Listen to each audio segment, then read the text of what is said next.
अर्जुन उवाचु नष्टो मोहा स्मृतिर्लब्ध्वा त्वत्प्रसादान् मया अच्युतो स्थितो अस्मि गतसन्देहा करिष्ये वचनं तव।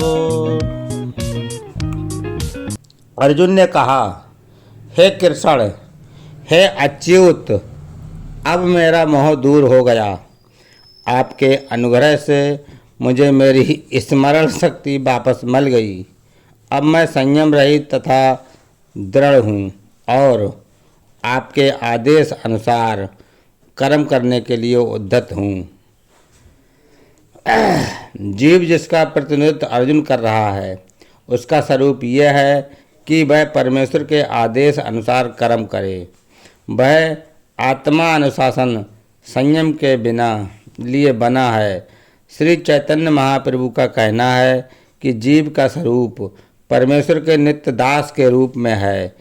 इस नियम को भूल जाने के कारण जीव प्रकृति द्वारा बद्ध हो जाता है, लेकिन परमेश्वर की सेवा करने से वह ईश्वर का मुक्त दास बनता है।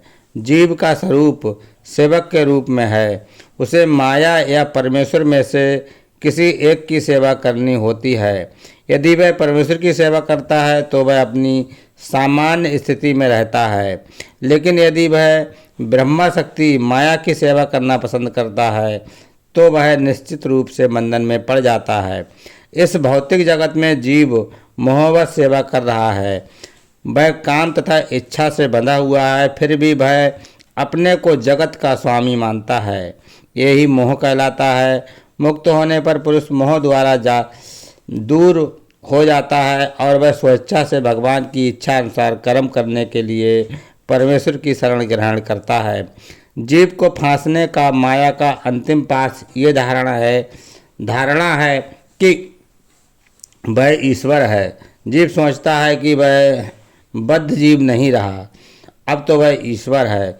वह इतना मूर्ख होता है कि वह ये नहीं सोच पाता कि यदि वह ईश्वर होता तो इतना संशयग्रस्त क्यों रहता।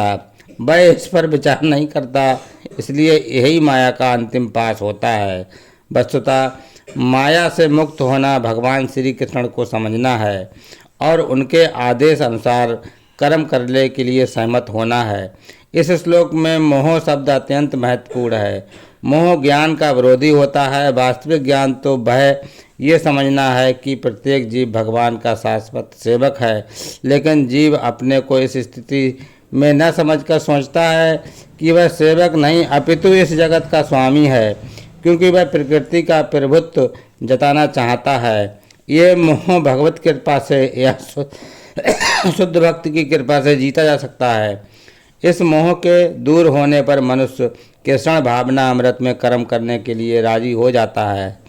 कृष्ण के आदेश अनुसार कर्म करना कृष्ण भावना अमृत है। बद्ध जीव माया द्वारा मोहित होने के कारण ये नहीं जान पाता कि परमेश्वर स्वामी है या ज्ञानमय है और सर्व संपत्तिवान है। वे अपने भक्तों को जो कुछ भी चाहें दे सकते हैं।